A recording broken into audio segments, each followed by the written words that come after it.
Salut les gars, aujourd'hui on se retrouve dans une nouvelle vidéo. Comme tu as pu le lire, les 4 lois pour la prise de muscle. Ces 4 lois suffisent à prendre du muscle. Sans tarder, on commence directement. Vous connaissez, simple, efficace. J'espère que ça va être assez court quand même. On va voir les 4 lois, je vais vous les expliquer une par une. Et c'est parti, on commence la première loi. La technique est supérieure à la charge. Simple, ton muscle, il ne sait pas quel poids tu soulèves. Lui va juste ressentir une certaine stimulation.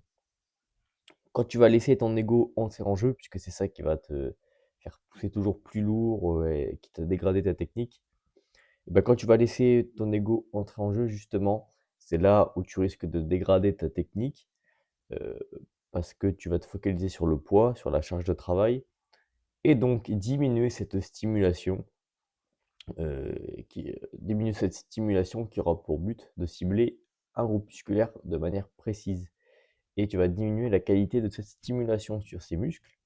Et donc, tu vas dégrader ta posture et faire intervenir d'autres groupes musculaires pour réussir à soulever la charge. Ton corps, lui, ne sait pas que tu veux te muscler, hein. Lui, il voit juste que tu veux déplacer une charge d'un point A à un point B.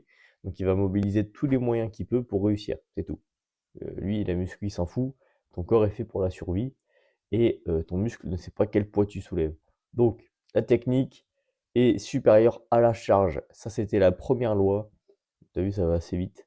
On passe tout de suite à la deuxième. Écoutez bien, l'échec musculaire ne te fera pas prendre plus de muscles. Vouloir toujours aller au max de l'intensité, au max de l'effort, ça va faire qu'en fait, à un moment donné, tu vas rencontrer un mur.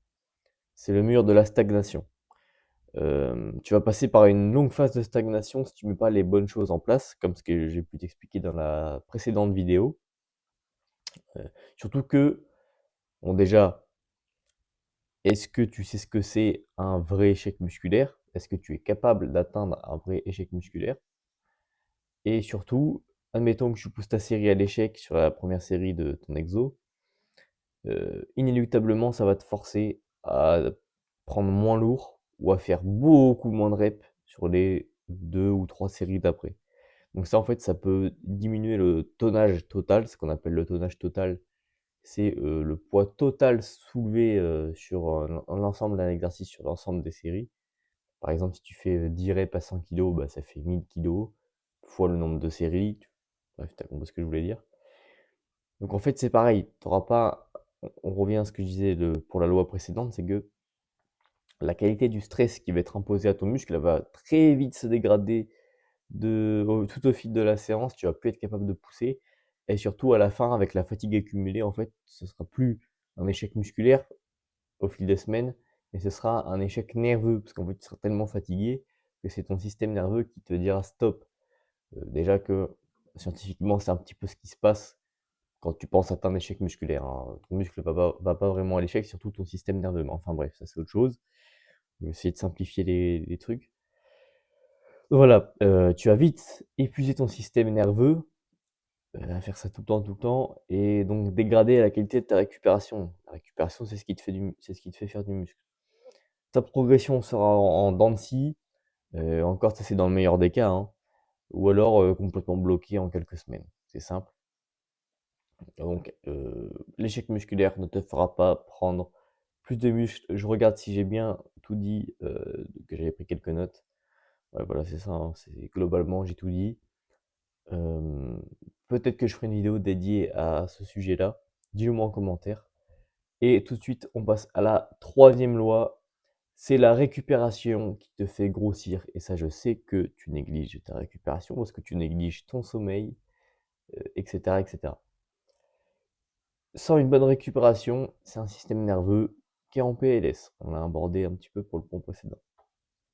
Ça va être les hormones qui chutent, système nerveux en PLS, aucune adaptation musculaire par conséquent, et donc pas de progression à la salle, et donc pas de muscle, toujours pas d'adaptation. C'est un cercle vicieux que tu crées.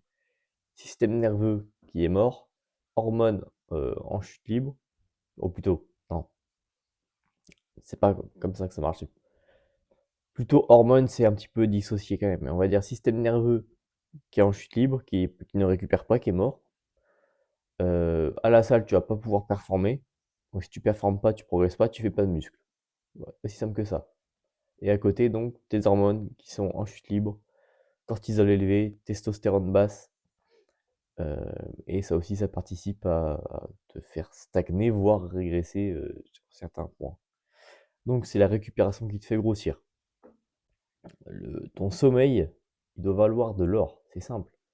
Coucher à heure régulière, pour se lever aussi à heure régulière.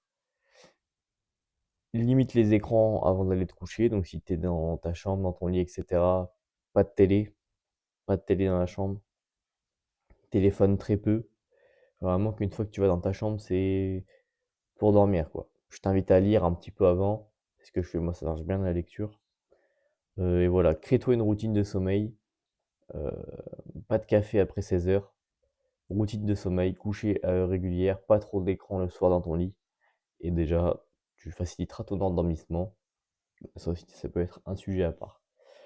Mais voilà, plus ne veut pas dire mieux. Ça, c'est pour ce qui est de la salle. 6 séances, c'est pas forcément mieux que 4. Si tu récupères pas bien, c'est pas mieux du tout. Vaut mieux faire 4 séances très bien, très efficaces et à côté avoir suffisamment de récupération plutôt que de faire 6 et penser que c'est mieux, alors qu'en fait tu récupères pas, ton corps n'a pas le temps de s'adapter, etc. Donc c'est la récupération qui te fait grossir. Mange bien, peu d'alcool, voire pas. Tabac, t'évites. Vraiment, tout ce qui touche à tes hormones, à ton sommeil et à ton alimentation, ça doit être très qualitatif pour récupérer au mieux et également gérer son échec à la salle. C'est ce que je te parlais dans la deuxième loi. Et aussi avoir un volume d'entraînement et un entraînement qui te correspond, qui va te permettre de bien récupérer. Quatrième loi et dernière loi de cette vidéo, les 4 lois de la prise de muscle. Plus tu gardes un programme longtemps, mieux c'est.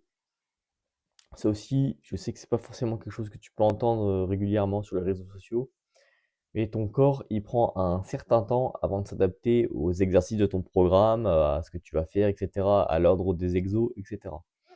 Donc, au début, t'as peut-être déjà remarqué, quand tu es sur un nouvel exercice, tu progresses très vite. Pourquoi? Parce qu'en fait, ton corps va surtout s'adapter. Au début, en fait, c'est des adaptations nerveuses et sensorielles presque, où ton corps va s'habituer à l'exercice au fil des semaines, au fil des séances. Donc ça va très vite te faire progresser parce que ça va assez vite. Tandis que quand on a passé cette phase-là et qu'on rentre dans les adaptations, non pas nerveuses et sensorielles, mais musculaires, toujours un petit peu d'adaptation nerveuse, mais enfin bref, t'as compris. Là, ça prend plus de temps à progresser, et là, il faut avoir une vraie stratégie d'entraînement de progression. Faut mettre en place une surcharge progressive au fil des semaines. Et une fois que tu auras mis en place cette surcharge-là, il faut la maintenir le plus longtemps possible aussi. Parce que si tu passes à un autre exo, tu vas relancer tout ce processus d'adaptation et tu vas relancer toute la surcharge progressive que tu avais mis en place sur un exercice donné. Donc voilà. Euh, Dès que tu as cette sensation, dès que tu te sens à l'aise, dès que tu te sens bien sur un exo, dès que ça fait un moment que tu fais l'exercice, tu le connais, tu te sens bien dessus, bah, c'est là que que tu progresses vraiment, quoi. C'est vraiment là que c'est intéressant d'y rester. Donc voilà. Changer de programme, ça va relancer ce processus d'apprentissage. Tu vas devoir reprendre une charge progressive depuis le début. Et en fait, bah, au final, c'est quoi? C'est que tu vas perdre énormément de temps. J'ai fini de dénoncer les 4 lois, je vais te les résumer. 1. La technique est supérieure à la charge. 2. L'échec musculaire ne te fera pas prendre plus de muscles. 3. C'est la récupération qui te fait grossir. Et 4. Plus tu gardes un programme longtemps, mieux c'est.